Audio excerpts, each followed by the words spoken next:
Fellow Nigerians,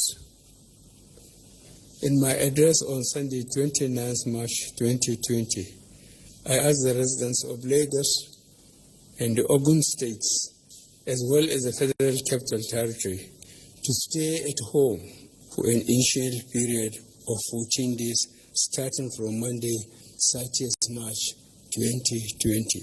Many state governments also introduced similar restrictions. As your democratically elected leaders, we make this difficult decision, knowing fully well it will severely disrupt your livelihoods and bring undue hardship to you, your loved ones, and your communities. However, such sacrifices are needed to limit the spread of COVID-19 in our country. They were necessary to save lives.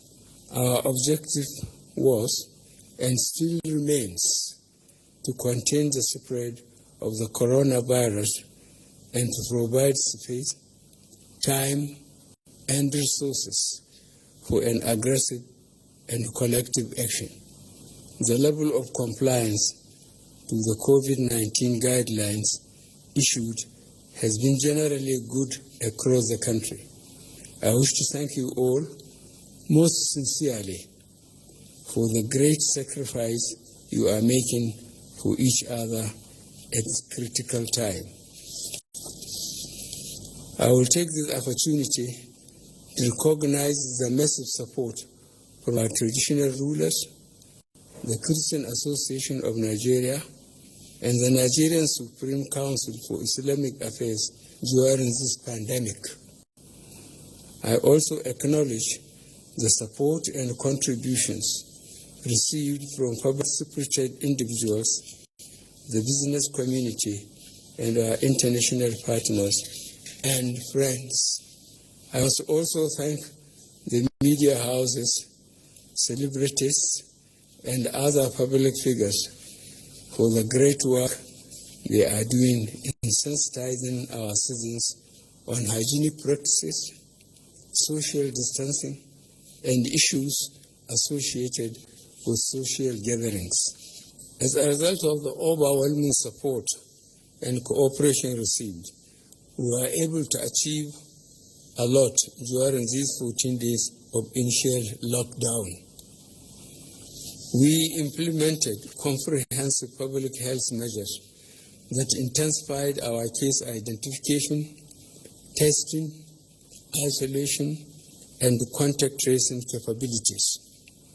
To date, we have identified 92% of all identified contacts, while doubling the number of testing laboratories in the country and raising our testing capacity to 1,500 tests per day.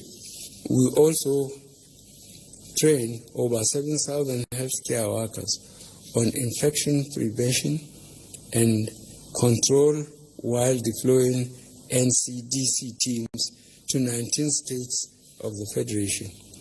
Lagos and Abuja today have the capacity to admit some 1,000 patients each across several treatment centers. Many state governments have also made provisions for isolation wards and treatment centers. We will also build similar centers near our airports and land borders. Using our resources and those provided through donations, we will adequately equip and man these centers in the coming weeks. Already, healthcare workers across all the treatment centers have been provided with the personal protective equipment that they need to safely carry out the care they provide. Our hope and prayers are that we do not have to use all these centers, but we will be ready for all eventualities. At this point, I must recognize the incredible work being done by our healthcare workers and volunteers across the country, especially in frontline areas of Lagos and Ogun states, as well as the Federal Capital Territory. You are our heroes, and as a nation, we will forever remain grateful for your sacrifice during this very difficult time.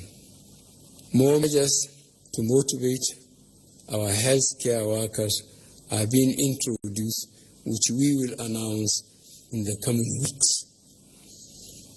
As a nation, we are on the right track to win the fight against COVID-19.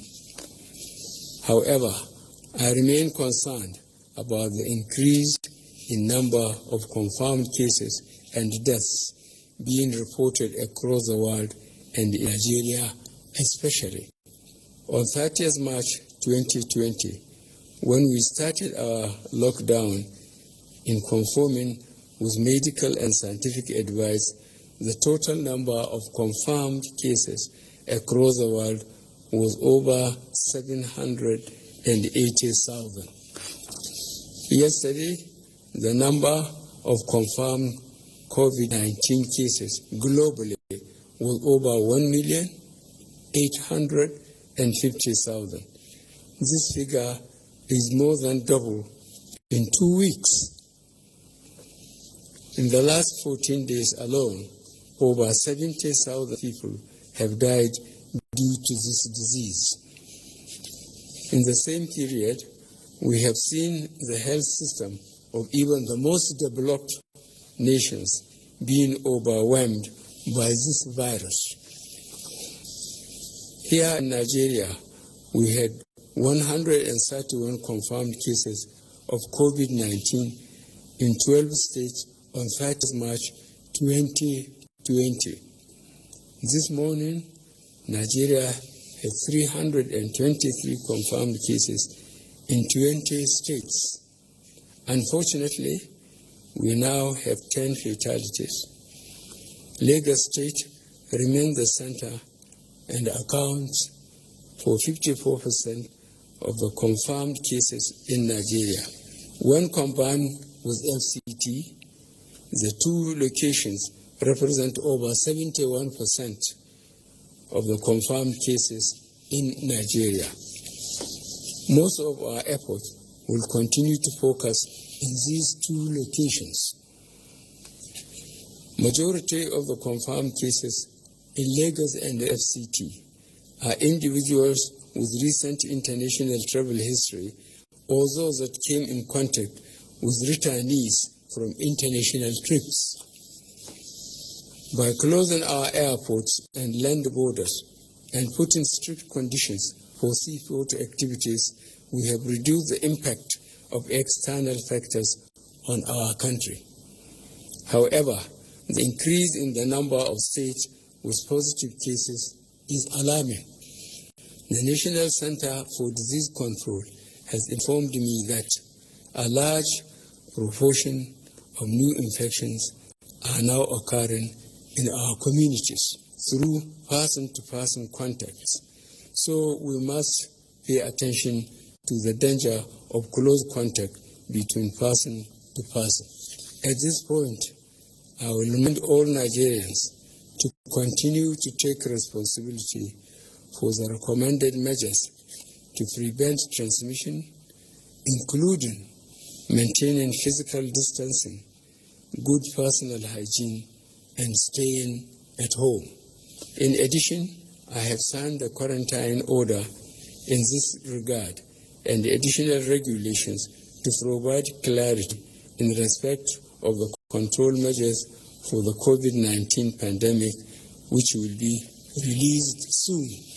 The public response to COVID-19 is built on our ability to detect, test and admit cases, as well as trace all their contacts. While I note some appreciable progress, we can achieve a lot more. Today, the cessation of movement, physical distancing measures, and the prohibition of mass gatherings remain the most efficient and effective way of reducing the transmission of the virus. By sustaining these measures, combined with extensive testing and contact tracing, we can take control and limit the spread of the disease. Our approach to the virus remains in two steps. First, to protect the lives of our fellow Nigerians and residents living here, and second, to preserve the livelihoods of workers and business owners. With this in mind, and having carefully considered the briefings and report from the Presidential Task Force and the various options offered, it has become necessary to extend the current restriction of movement in Lagos and Ogun states, as well as the FCT, for another 4 days, effective from 11:59 p.m. on Monday, 13th of April, 2020. I am therefore once again asking you all to work with government in this fight. This is not a joke. It is a matter of life and death. Mosques in Mecca and Medina have been closed. The Pope celebrated Mass on an empty St. Peter's Square.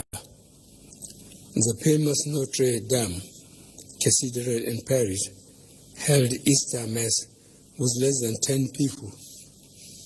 India, Italy, and France are in complete lockdown. Other countries are in the process of following suit. We cannot be lax. The previously issued guidelines on exempted services shall remain. This is a difficult decision to take, but I am convinced that this is the right decision. The evidence is clear. The repercussions of any premature end to the lockdown action is unimaginable. We must not lose the gains achieved thus far. We must not allow a rapid increase in community transmission. We must endure a little longer. I will therefore take this opportunity to urge you all to notify the relevant authorities if you or your loved ones develop any symptoms. I will also ask our healthcare professionals to redouble their efforts to identify all suspected cases, bring them into care, and prevent transmission to others. No country can afford the full impact of a sustained restriction of movement on its economy. I am fully aware of great difficulties experienced, especially by those who earn a daily wage, such as traders, day workers, artisans, and manual workers. For this group, their sustenance depends on their ability to go out. Their livelihoods depend on them mingling with others and about seeking work. But despite these realities, we must not change the restrictions. In the last 2 weeks, we announced palliative measures such as food distribution, cash transfers, and loans repayment waivers to ease the pains of our restrictive policies during this difficult time. These palliatives will be sustained. I have also directed that the current social register be expanded from 2.6 million households to 3.6 million households in the next 2 weeks. This means we will support an additional 1 million homes with our social investment programs. A technical committee is working on this and will submit a report to me by the end of this week. The security agencies have risen to the challenges posed by this unprecedented situation with gallantry, and I commend them. I urge them to continue to maintain utmost vigilance, firmness, as well as restraint in enforcing the restriction orders while not neglecting statutory security responsibilities. Fellow Nigerians, follow the instructions on social distancing. The irresponsibility of the few can lead to the death of many. Your freedom ends where other people's rights begin. The response of our state governors has been particularly impressive, especially in aligning their policies and actions to those of the federal government. In the coming weeks, I want to assure you that the federal government, through the Presidential Task Force, will do whatever it takes to support you in this very difficult period. I have no doubt that by working together and carefully following the rules, we shall get over this pandemic. I must also thank the legislative arm of government for all their support and donations in this very difficult period. This collaboration is critical to the short and long-term success of all the measures that we have instituted in response to the pandemic. As a result of this pandemic, the world as we know it has changed. The way we interact with each other, conduct our businesses and trade, travel, educate our children, and earn our livelihood will be different. To ensure our economy adapts to this new reality, I am directing the Ministers of Industry, Trade and Investment, Communication and Digital Economy, Science and Technology, Transportation, Aviation, Interior, Health, Works and Housing, Labor and Employment, and Education to jointly develop a comprehensive policy for a Nigerian economy functioning with COVID-19. The ministers will be supported by the Presidential Economic Advisory Council and the Economic Sustainability Committee in executing this mandate.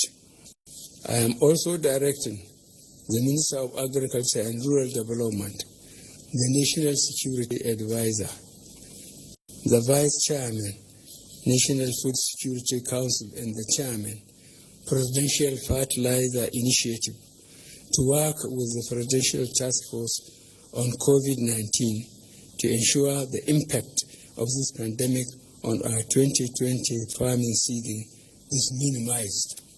Finally, I want to thank the members of the Presidential Task Force on COVID-19 for all their hard work so far.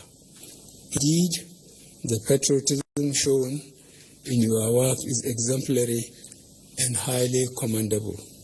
Fellow Nigerians, I have no doubt that by working together and carefully following the rules, we shall get over this pandemic and emerge stronger in the end. I thank you all for listening, and may God bless the Federal Republic of Nigeria.